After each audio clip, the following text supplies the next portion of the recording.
Hey guys, in this month's Historical Fiction 101, I'm going to be sharing with you some book recommendations that have characters who are either nuns, priests, or monks.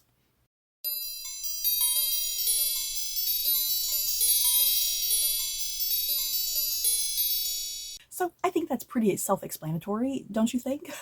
All of the books on this list are going to have characters who come from some sort of religious background, whether they be monks, priests, nuns, popes, what have you, whatever, as long as it's some sort of religious field, if you will.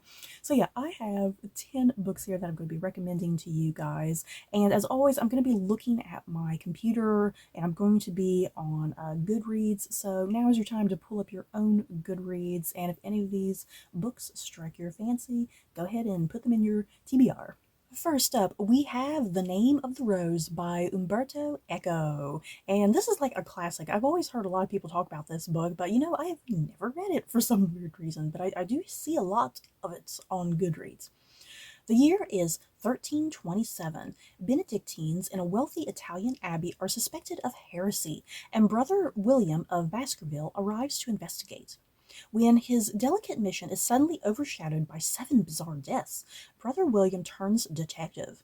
His tools are the logic of Aristotle, the theology of Aquinas, the empirical insights of Roger Bacon, all sharpened to a glistening edge by wry humor and a ferocious curiosity.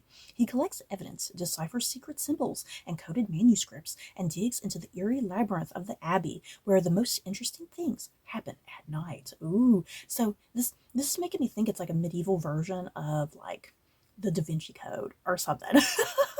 Next up, The Pillars of the Earth by Ken Follett. And this is actually book 1 in the Kingsbridge series. And to my understanding, all of the books in this series, even though some of them are set like decades or centuries apart, they all kind of rotate around this one town, around this one monastery or whatever. It says here that this book takes place in the 12th century in feudal England, and the subject, the building of a glorious cathedral. It's filled with the ravages of war and the rhythms of daily life. It draws the reader irresistibly into the intertwined lives of characters in their dreams, their labors, their loves. Tom, the master builder; Alina, the ravishing, beautiful noblewoman; Philip, the prior of Kingsbridge; Jack, the artist in stone; and Ellen, the woman of the forest who casts a terrifying curse. And the building of the cathedral with the most eerie artistry of the unschooled stonemasons is the center of the drama. It's a story of betrayal, revenge, and love. I have seen the television adaptation of this book and I loved it. I can't wait to finally get to this book sometime in the future. I do own it. Next up, Dissolution by C.J. Sansom, and this is book 1 in the Matthew Shardlake series. And by the way, this series is being adapted into a television show that's supposed to be coming out sometime in 2024, and I am very much looking forward to it. I've only read like 2 books from this series, but both books I have just immensely enjoyed. This book takes place in Tudor England. The year is 1537, and the country is divided between those faithful to the Catholic Church and those loyal to the King and the newly established Church of England.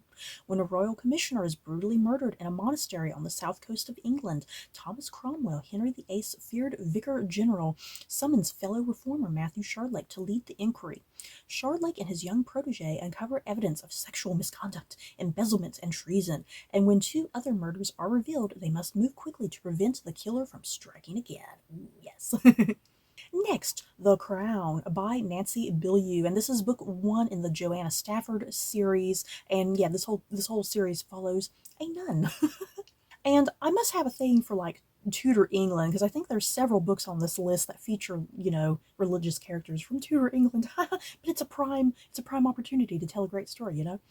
Let's see. Joanna Stafford, a Dominican nun, learns that her favorite cousin has been condemned by Henry VIII to be burned at the stake. Defying the rule of enclosure, Joanna leaves the priory to stand at her cousin's side. Arrested for interfering with the king's justice, Joanna, along with her father, is sent to the Tower of London. While Joanna is in the tower, the ruthless Bishop of Winchester forces her to spy for him to save her father's life. She must find an ancient relic, a crown so powerful it may possess the ability to end the Reformation. With Cromwell's troops threatening to shutter her priory, bright and bold Joanna must decide who she can trust so that she can save herself, her family, and her sacred way of life. Next up, The Family by Mario Puzo. Yes, that guy who wrote The Godfather. At the story's center is Rodrigo Borgia, Pope Alexander VI, a man whose lustful appetites were matched only by his consuming love of family. Surrounding him are his extraordinary children, simple, unloved Joffrey, irascible, heartless Juan, beautiful, strong-willed Lucrezia, and passionate warrior Cesare. Machiavelli's friend and inspiration. Yes, he is. Their stories constitute a symphony. That's what I'm trying to say. A symphony of human emotion and behavior, from pride to romance to jealousy to betrayal and murderous rage. I did read this book. I loved it. If you are a fan of all things the Borgia family, definitely check out this book. It is a must. Next up, The Rebel Nun by Marge Charlier. I probably butchered that name for sure, you guys. I do apologize. It does say it is based on a true story of a woman named Clotilde, who was the daughter of a 6th century king and his concubine, oh my, who leads a rebellion of nuns against the rising misogyny and patriarchy of the medieval church. Oh, sounds fascinating. I do own this book, you guys. I can't wait to get to it. At that time, women are afforded few choices in life: prostitution, motherhood, or the cloister. Only the latter offers them any kind of independence. By the end of the 6th century, even this is eroding as the church begins to eject women from the clergy and declares them too unclean to touch sacramental objects or even their priest husbands. Craving the legitimacy thwarted by her bastard status, Clotilde seeks to become the next abbess of the female monastery of the Holy Cross, the most famous of the women's cloisters of the early Middle Ages. When the Bishop of Poitiers blocks her appointment and seeks to control the nunnery himself, Clotilde masterminds an escape, leading a group of uncloistered nuns on a dangerous pilgrimage to beg her royal relatives to intercede on their behalf. But the bishop refuses to back down, and a bloody battle ensues. Will Clotilde and her sisters succeed with their quest, or will they face excommunication, possibly even death? Oh my god, this sounds wildly fun and entertaining. Next up, Matrix by Lauren Groff. Not the Matrix you may be thinking of. Cast out of the royal court by Eleanor of Aquitaine, deemed too coarse and rough-hewn for marriage or courtly life, 17-year-old Marie de France is sent to England to be the new prioress of an impoverished abbey, its nuns on the brink of starvation and beset by disease. At first taken aback by the severity of her new life, Marie finds focus and love in collective life with her singular and mercurial sisters. In this crucible, Marie steadily supplants her desire for family, for her homeland, for the passions of her youth with something new to her: devotion to her sisters and a conviction in her own divine visions. Marie, born the last in a long line of women warriors and crusaders, is determined to chart a bold new course for the women she now leads and protects. But in a world that is shifting and corroding in frightening ways, one that can never reconcile itself with her existence, will the sheer force of Marie's visions be bulwark enough? Ooh, this sounds so good too. Next up, The Abbot's Tale by Con Iggulden. I need to figure out how to pronounce this dude's name. One day I'll figure it out. Let's see. It's the year 937. I was about to say 1937, but no, it's 937. Dear Lord, it's old.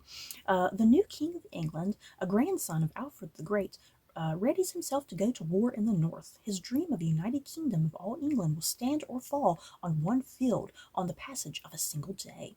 At his side is the priest Dunstan of Glastonbury, full of ambition and wit, perhaps enough to damn his soul. His talents will take him from the villages of Wessex to the royal court, to the hills of Rome, from exile to exaltation.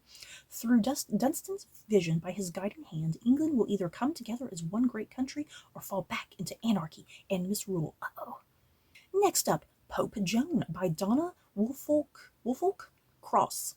For 1,000 years, her existence has been denied. She is the legend that will not die. Pope Joan, the 9th century woman who disguised herself as a man and rose to become the only female ever to sit on the throne of St. Peter. Now, in this riveting novel, Donna Woolfolk Cross paints a sweeping portrait of an unforgettable heroine who struggles against restrictions her soul cannot accept. Brilliant and talented, young Joan rebels against medieval social strictures forbidding women to learn. When her brother is brutally killed during a Viking attack, Joan takes up his cloak and his identity and enters the monastery of Fulda. As brother John and Anglicus, Joan distinguishes herself as a great scholar and healer. Eventually, she is drawn to Rome, where she becomes enmeshed in a dangerous web of love, passion, and politics. Triumphing over appalling odds, she finally attains the highest office in Christendom, wielding a power greater than any woman before or since. But such power always comes at a price. And my last recommendation here is Haven by Emma Donoghue. In 7th century Ireland, a scholar and priest called Art has a dream telling him to leave the sinful world behind, taking 2 monks, young Trian and old Cormac. He rows down the River Shannon in search of an isolated spot on which to found a monastery. Drifting out into the Atlantic, the 3 men find an impossibly steep, bare island inhabited by tens of thousands of birds and claim it for God. In such a place, what will survival mean? 3 men vow to leave the world behind them. They set out in a small boat for an island their leader has seen in a dream, with only faith to guide them. What they find is an extraordinary island, now known as Skellig Michael. So you guys, that is it for my recommendations for historical fiction books that feature characters of a religious background of a sort. So yeah, have you guys read any of the books on this list? Do you have any other further recommendations? Just let me know in the comments down below. So that's it for this video. Don't forget to like, comment, and subscribe. And if you like this video, you may like these other videos. Bye guys.